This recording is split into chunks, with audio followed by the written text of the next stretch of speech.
चलिए देखिए, हम लोग जो है एक नया चैप्टर पढ़ रहे थे जिसका नाम है पुष्पीय पादपों में लैंगिक जनन, है ना।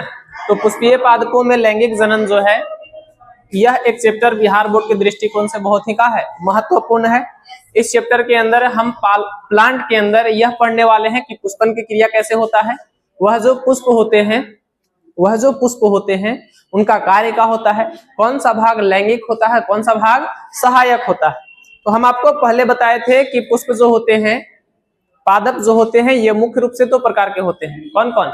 एक क्रिप्टोगेमस और दूसरा फिनेरोगेमस। एक क्रिप्टोगेमस और दूसरा फिनेरोगेमस। एक अनावृत बीजी और दूसरा आवृत बीज, यही बताए थे। एक बताए थे बीज रहित क्रिप्टोगेमस और एक बताए थे बीज युक्त फिनेरोगेमस। क्रिप्टोगेमस कितना प्रकार के? 3 प्रकार के, थैलोफाइट, ब्रायोफाइट और टेरिडोफाइट, है ना। थैलोफाइट, ब्रायोफाइट और टेरिडोफाइट, जिनके अंदर बीज पाया जाता है नहीं। उसके बाद बताए थे कि बीज युक्त पादप 2 प्रकार के, अनावृत बीजी और आवृत बीजी। अनावृत बीजी में बीज के बाहर कोई भी आवरण नहीं होता है, लेकिन आवृत बीजी में बीज के बाहर आवरण होता है। और पुष्पन की क्रिया केवल और केवल किसमें होती है? आवृत बीजी में। तो हमको पुष्पीय पादप में जो है किसके बारे में पढ़ना है? आवृत बीजी, यानी कि वैसे पादप जिसमें पुष्पन की क्रिया होती है उसे क्या कहते हैं? आवृत बीजी पादप कहते हैं। उसके बाद हम बताए थे कि आवृत बीजी जो पादप होते हैं, इनमें पुष्पन की क्रिया होती है तो पुष्प एक लैंगिक अंग होता है। कैसा अंग होता है? लैंगिक अंग। पादप के अंदर पुष्प लैंगिक अंग होता है, जो किसका रूपांतरण है जी? पुष्प जो है किसका रूपांतरण है? प्ररोह तंत्र का। किसका? प्ररोह तंत्र का। तो पुष्प एक रूपांतरित प्ररोह होता है। क्या होता है? पुष्प एक रूपांतरित प्ररोह होता है। इतना बात हम लोग कर चुके थे। उसके बाद हम आपको बताए थे पुष्प के संरचना के बारे में, है ना। पुष्प के संरचना में बताए थे कि 2 गो जो है सहायक अंग होता है और 2 गो लैंगिक अंग। सहायक कौन सा होता है?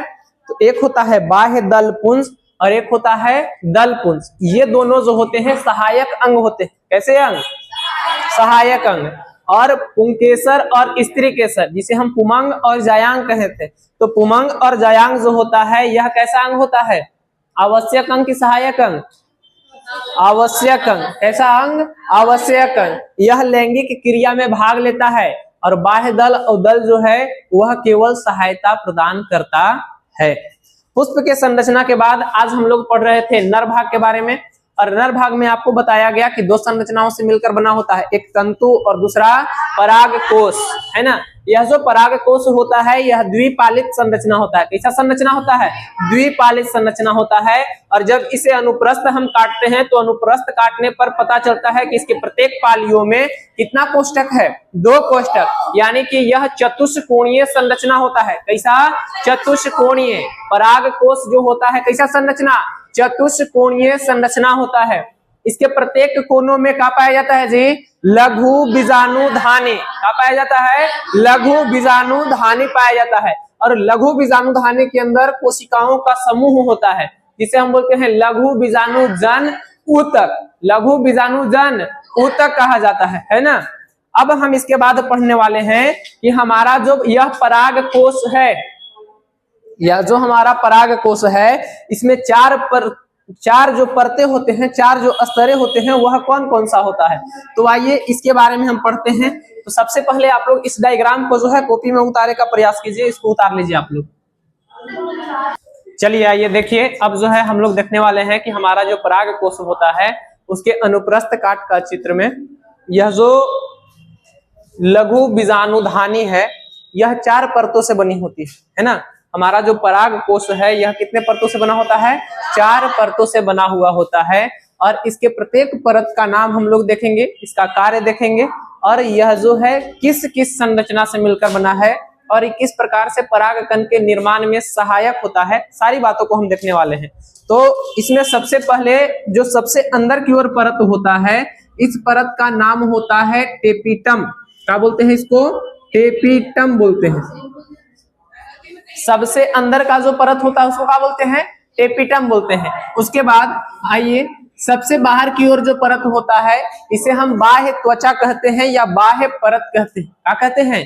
बाह्य त्वचा या बाह्य परत। यह सबसे बाहर का जो परत होता है इसे बोलते हैं बाह्य परत। बाह्य परत। बाह्य परत के बाद जो आपको संरचना दिखाई दे रहा है उसे अंतस्थिसियम कहते हैं। क्या कहते हैं? अंतस्थिसियम।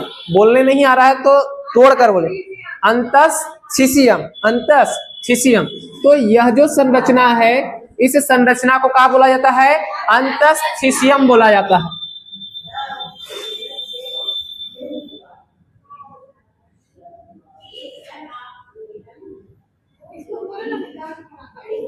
अंतस्थिसियम कहा जाता है। यह जो बाह्य परत के बाद की जो परतें होती हैं उसे क्या कहते हैं? अंतस्थिसियम। क्या कहते हैं जी? अंतस्थिसियम। अंतस्थिसियम के बाद देखिए कि यह 1 से लेकर के 3 परतों का संरचना होता है। यहाँ पर 2 ही परत बनाए हैं लेकिन यह 1 से लेकर के 3 परतों का संरचना होता है जिसे हम लोग मध्य परत के नाम से जानते हैं। कौन सा परत? मध्य परत, मिडिल लेयर बोलते हैं इसको। मध्य परत जो होता है, मध्य परत जो होता है यह 1 से लेकर के 3 स्तर का बना होता है। कितने स्तरों का? 1 से लेकर 3 स्तरों का बना होता है। उस भाग को हम क्या बोलते हैं? मध्य परत। उस परत को क्या बोलते हैं? मध्य परत बोलते हैं। सबसे मोटा परत कौन सा? मध्य परत। सबसे छोटा जीवन काल किसका? मध्य परत का, है ना। सबसे छोटा जीवन काल किसका? मध्य परत का। सबसे पहले नष्ट कौन सा परत होगा? मध्य परत। कौन सा परत होगा? मध्य परत होगा। उसके बाद आप जो इस संरचना को देख रहे हैं, इस संरचना में कितनी परतें हैं? 4 परतें। कितनी परतें? 4 परतें। सबसे बाहर की ओर जो है उसे क्या बोलते हैं?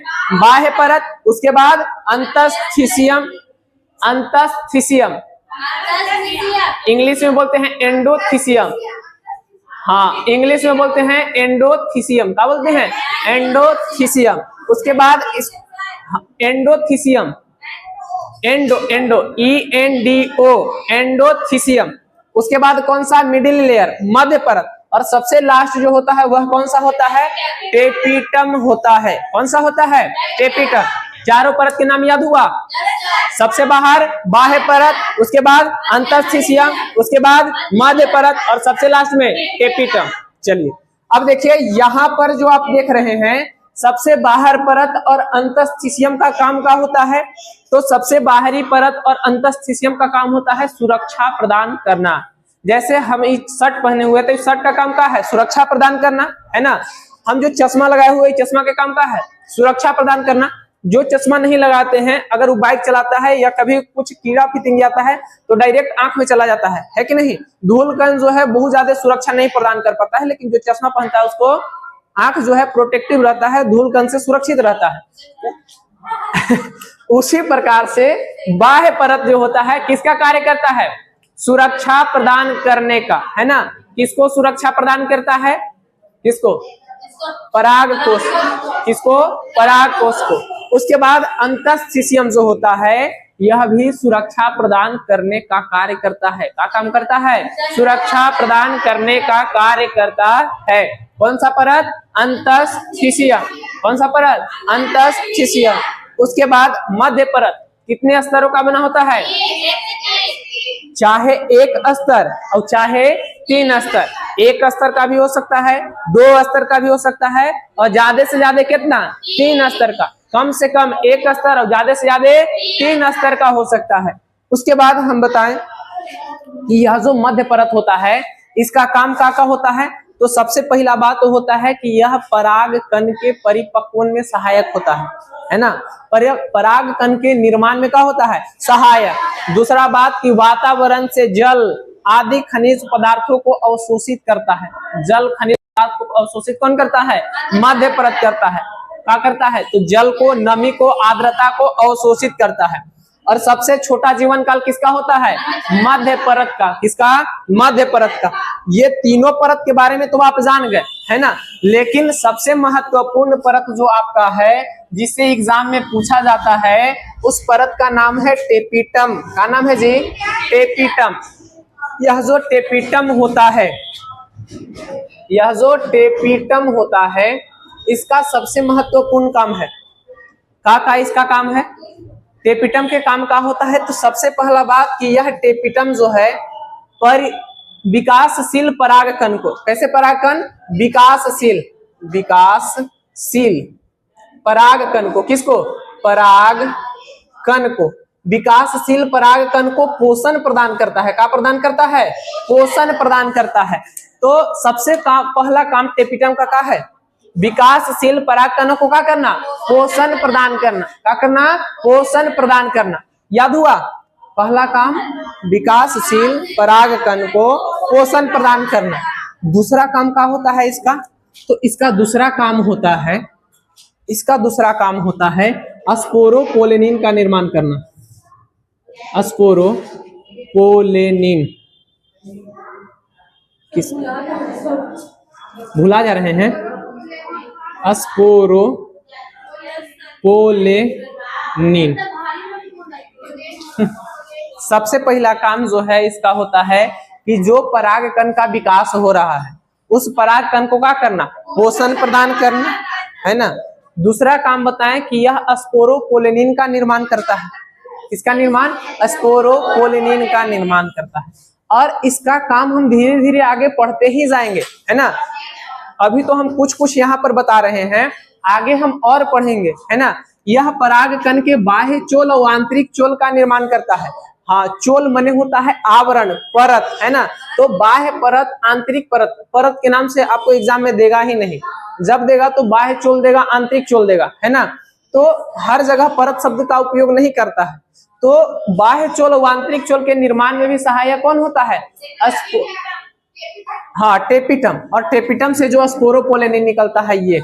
तो इसका अभी फिलहाल जो है दो काम याद रखिएगा। एक बात आओ पराग इसमें टेपिटम में आप लोग यहाँ फिगर देखिए, इस यहाँ फिगर देखिए आप। तो बाह्य परत में जितने भी कोशिकाएं हैं सब कोशिका के अंदर कितना केंद्रक है? एक केंद्रक है। लेकिन टेपिटम के अंदर देखिए कितना केंद्रक है? 3 केंद्रक है। यानी कि 1 और 2 से अधिक है। ना तो 1 है और ना ही 2 है, 2 से अधिक है। यानी कि हमारा जो टेपिटम होता है वह बहु केंद्र की संरचना होता है। कैसा होता है जी? बहु केंद्र की संरचना होता है।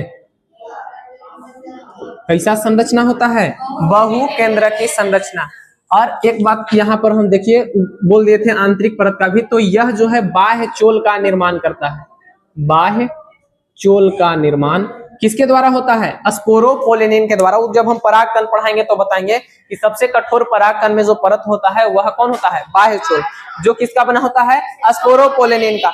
इसको तोड़ने के लिए अभी तक कोई भी कार्बनिक पदार्थ ऐसा ज्ञात नहीं हुआ है, कोई भी ऐसा रसायन प्राप्त नहीं किया गया है जो स्पोरोपोलेनिन को क्या कर सके? विघटित कर सके, तोड़ सके, है ना। यह अम्ल, क्षार, लवण सभी स्थितियों में खुद को सुरक्षित रखता है। किसी भी परिस्थिति में टूटता, विखंडित होता नहीं है। तो टेपिटम के बारे में काम याद हुआ?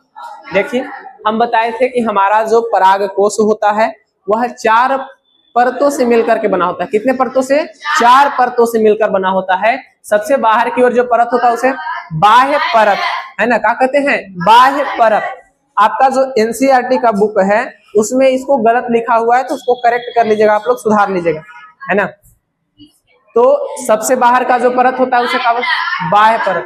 उसके बाद कौन सा परत? अंतस्थिशियम, अंतस्थिशियम। उसके बाद का जो परत होता है उसे मध्य परत। कौन सा परत? मध्य परत। और मध्य परत के बाद जो सबसे अंतिम परत होता है उसे टेपिटम। और यह जो कोशिकाओं का जो समूह आपको दिखाई दे रहा है इसी को बोलते हैं लघु बीजाणु जन ऊतक। क्या बोलते हैं? लघु बीजाणु जन ऊतक। क्या बोलते हैं? लघु बीजाणु जन ऊतक। यानी कि लघु बीजाणु धानी के अंदर जो कोशिकाओं का समूह पाया जाता है उसे क्या बोलते हैं? लघु बीजाणु जन ऊतक कहते हैं। इतना बात समझ में आया चारों परत के बारे में? बताइए तो आप लोग सबसे बाहर की ओर जो परत रहेगा उसे क्या बोलेंगे? उसके बाद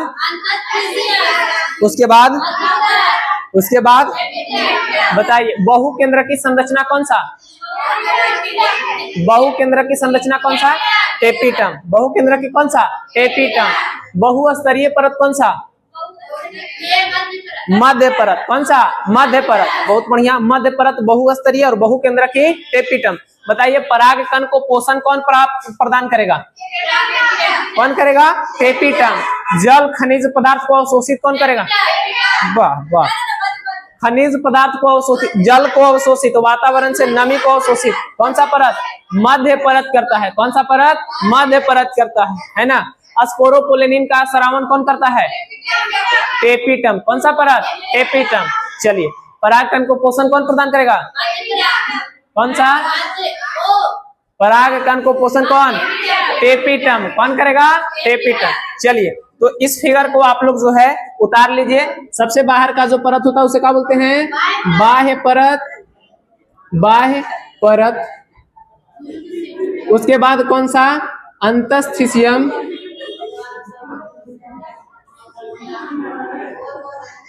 अंतस्थिसियम। उसके बाद कौन सा होता है जी? मध्य परत, जो 1 से लेकर 3 स्तर का बना होता है। सबसे लास्ट जो होता है वह होता है टेपिटम। इसको उतार लीजिए आप लोग। देखिए तो हम लोग आज जो है किसके बारे में पढ़ लिए? परागकोश के संरचना के बारे में पढ़ लिए, है ना। अब इसके बाद हम लोग पढ़ेंगे कि लघु बीजाणु जनन किस तरह से होता है। उससे पहले फिर से एक बार जो है आपको रिपीट कर दिया जाता है, रिवीजन करवा दिया जाता है बस 5 मिनट में।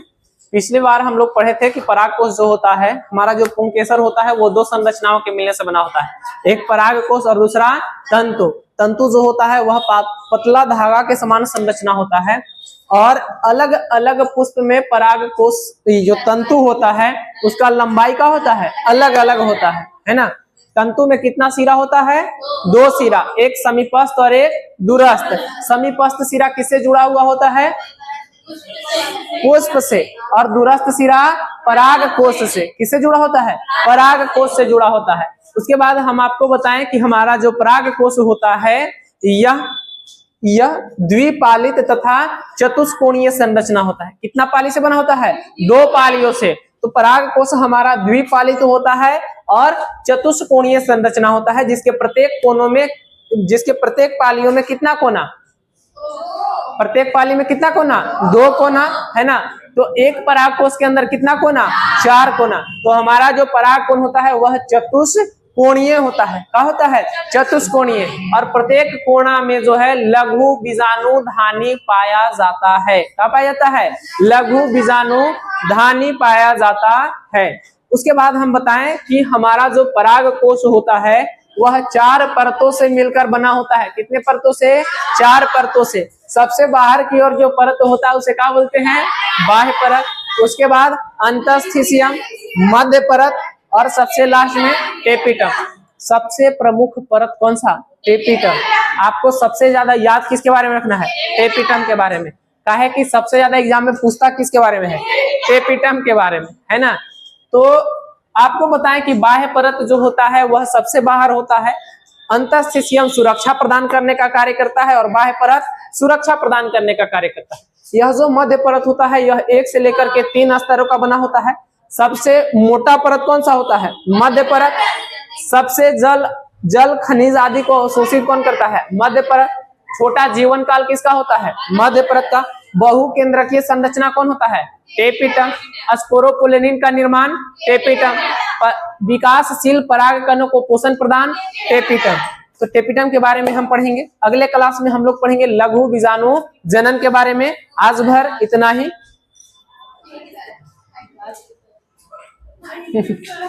Thank you.